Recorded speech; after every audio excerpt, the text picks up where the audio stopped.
To all the doubting Thomas that have never believed in their lifetime that black people built this nation, apart from that, that has never believed every single thing that a black person is saying, come to the front. If you believe, shift to the back, because those people need to be lectured. A white woman literally come out here unapologetically to say what is absolutely correct. And she stated the reason and every single thing from day one to day zero. These people are going against themselves. Do you know why? God is in action. Because at the end of the day, I keep sitting down wondering why some people will see the truth. It is clear, crystal clear. And at the end of the day, they will still choose not to follow the truth. Tell me, would this kind of people make heaven? I really want to know. But when I see white folks like this coming out to say these things in a live show, honestly, I am proud. But anyways, welcome back to the channel. Sonia here. Subscribe, like, comment, and share. Credit belongs to original creators of every single clips and stitches we have in our today's episode. With that being said, let's dive right into this video, and I'll be back with commentaries. The only reason that white people in the United States or anywhere we are, in Europe, in Africa, in Australia, in Israel, wherever we are the colonizers. We are the colonizers, and we live off the expense of the assault, Europe's assault on Africa, the kidnapping of African human beings, the trafficking, all of these things that we hear today. This is where it came from. Hundreds of years of assaulting and stealing everything that African people and Africa as a continent had, and putting it into the hands of white people. And so this is why, as the chairman has said, the true class struggle, the true working class in the world is the African and colonized working class, not white people, because all white people, and you know this is true, you and I know this is true by just living our lives and seeing it. All white people sit on the pedestal, on the backs of African and indigenous people. And, you know, the statistics are that even poor white people have an easier ability in a crisis to raise $3,000 in an emergency than middle-class African people do. Because we live in social wealth. I know I don't understand your experience. Yes, ma'am. Because I have never had to live it. Come on now. I can sympathize, and I can recognize when things are wrong. For instance, if a black man or woman should never be afraid for their life, for getting pulled over for speeding. Come on now. Come on. But I have never lived in that fear. Come on now. Come on. No black man or woman should ever be reluctant to walk outside for fear of racial profiling. Tell it. But I have never been racially profiled. That's right. Come on now. No black man or woman should ever expect to go to jail in their lifetime because of the color of their skin. Come on now. But I have never lived in that expectancy. That's good. And this is why I don't believe in the phrase, I don't see color. That's right. One, to say you don't see color is a lie. We're different. We can all see that. But two, and way more importantly, to deny the differences in our skin is to deny the differences in our privilege. Come on. Yeah. I'm going to say that again because I think it's worth repeating. To deny the differences in our skin is to deny the differences in our privilege. To deny the differences in our color is to promote ignorance. Ignorance is the reason that systemic racism and oppression is allowed to exist in this country. I'm going to talk on about three things. One of those is change, the other is ignorance, and one is discomfort. I'll get there. Go ahead. Take your time. Broadly speaking, why am I here? Because I want change. But let me speak on that for a second. Because I think a lot of people want change. I think a lot of people say they want change, but let me clarify. I think a lot of white people think they want change. But here's the thing about that. In order for there to be a true and genuine change, for you, for the black community, for people of color, there has to be an equal and requited amount of change for white privilege. That's right. And that is something that white people don't want to think about. They don't want to admit that. White people don't want to acknowledge the head start we have in life just for being born this color. That is willful ignorance. Put it on front line. Willful ignorance is what allows oppression to continue in this country. I think one of the biggest things that allows ignorance to continue is our education system. There it is, baby. Damn, our education system. I can recognize when something is wrong, and that is wrong. Why? Because when you tell that history, the history that excludes black history and black culture and the black experience, you allow white people to think that nothing is wrong. And when that happens, you allow white people to think, well, it was bad back then, but it's not bad now. Hell no. That's right. It's bad now. In fact, some might say it's worse because this is systemic oppression. That's right. This is institutional oppression. This is oppression that is not overt, but it is just as powerful, and we are able to hide it. And this is not my time to have my voice heard, but I will use my voice for you. I promise. You need to look at this from an anthropological perspective and look at human beings more as like a species, an animal. It is not just our ability to feel that separates us from AI, but it is our ability to feel for each other. Empathy. The ability to empathize. And I say that empathy specifically is what makes you human because animals have feelings. For example, I've seen countless videos of like people who have multiple pets, and when one passes away, the other pet will experience depression because of the loss of their buddy. Animals can feel. Humans can empathize. Literally appears in every single major religion as what we call the golden rule. That is your ability to empathize with other people. If you are unable to empathize, if you are incapable of putting yourself in their shoes and seeing how you would want to be treated if you were them, you are lacking a key component of humanity to you. You do not support the betterment of our species. You are an active detriment to our species. And if we were still in hunter-gatherer times, you would have been weeded out as the weakest link in the community. Humans can only survive in a community. People in a community protect one another. They work together. They pool resources and share. And as seen in every other species on this planet that functions in community and not alone, it is typical that if an individual is not contributing their fair share to the community, and or if they are actively harming the community itself and the well-being of all, they are then isolated from the pack and left to die alone. It was literally necessary for the advancement of our species. Now, at some point of the human population growing, we developed wealth accumulation, right? Accumulating wealth means control because you can afford land, you can afford weaponry, or an armada if you wanted. You can afford resources, and then you can control the resources, and thus now you are in a position where you are the person dictating what happens in the community. And here's the fatal problem with that. Having a lack of empathy makes it easier to acquire wealth because you have no problem persecuting others or lying or cheating or stealing or doing whatever you have to do, including unaliving and enslaving people in your community. Because of this, communities lost the ability to weed out the people who do not have empathy and thus are harmful to the community. Not only did they lose the ability to ostracize these people, they became controlled by these people because they were able to accumulate wealth with their lack of empathy for others. And because now the people that are controlling society and ruling it are the people without empathy, we see the emergence of things like white supremacy and the patriarchy. And because of the patriarchy, women were forced to marry and reproduce with people who otherwise would not have been suitable candidates. And that is literally the reason why now, as a human community globally, we are about to have the world's first trillionaire exist, while some people cannot even afford to eat right now.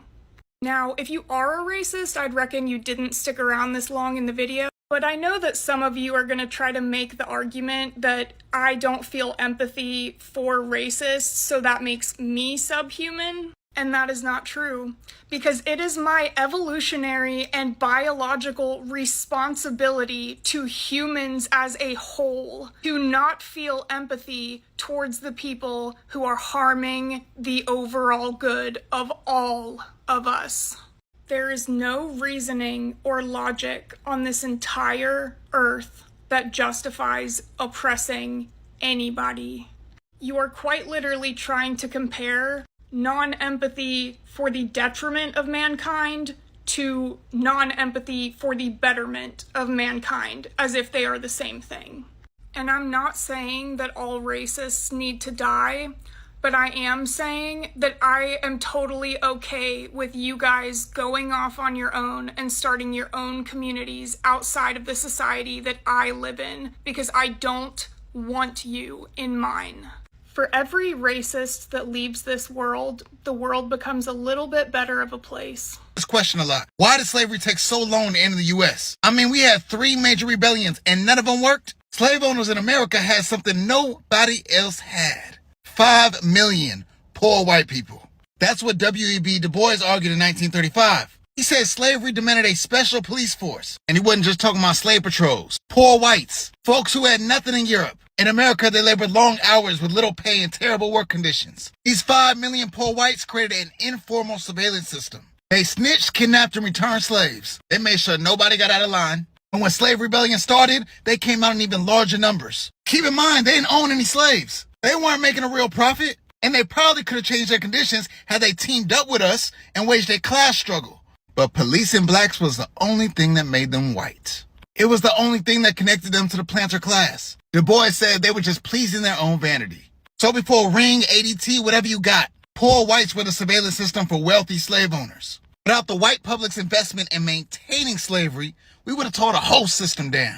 Now who's responsible for reparations? With white liberals when it comes to the black community is that they don't even realize that they're doing more harm than good. And I firmly and wholeheartedly know to be true that for most of them, it's coming from a loving, compassionate, kind-hearted place, but it's still objectively causing harm. The white liberal sees the black community as a community that needs to be safe. We need to add further protections for the black community. We need to rewrite laws for the black community. We need to hand out government assistance, to keep helping the black community. When all that's doing is keeping them in a self-destructive cycle. Rely on handouts, rely on the government, rely on external help. And I'm sorry, but this is a form of bigotry. It's not your intention, but it's backhanded and it's there. You can't succeed without my help.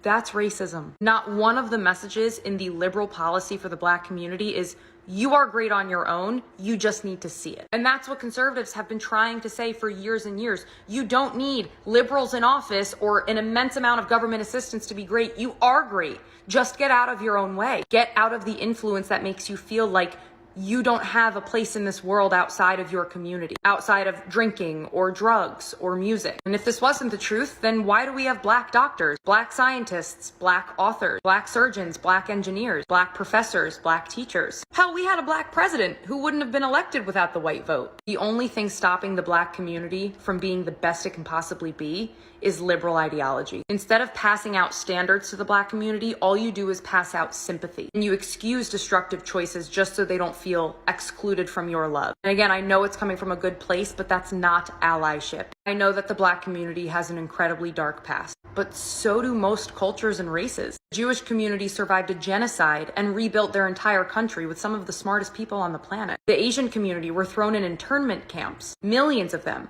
And they rebuilt, and again, now they're dominating most of our professional world and our universities. There is no reason that the black community cannot do the same. The only thing stopping them is you, the white liberal, convincing them that without your assistance, they can't rebuild like those other communities did. You convince them every single day that they are too weak, too broken, and too damaged and traumatized to do anything on their own. And you don't think that's a form of holding someone? Okay, so let's talk facts. Racism isn't just about ignorance or hate, right? It's about profit, because slavery didn't just build cotton empires, it built Wall Street. Black bodies were literally collateral for loans, insurance policies, and investments. So you fast forward to today, and you have a private prison system that still racks in millions for mass incarceration. You got news outlets that boost ratings by pushing fear and division because outrage sells. And let's not forget, redlining real estate, discriminatory insurance, and predatory lending, they didn't just happen. They were built on racism, and they made people rich. See, racism has never been just about feelings. It's been about economics, because if you can dehumanize a group, right, you can exploit them. And if you can exploit them, you can profit.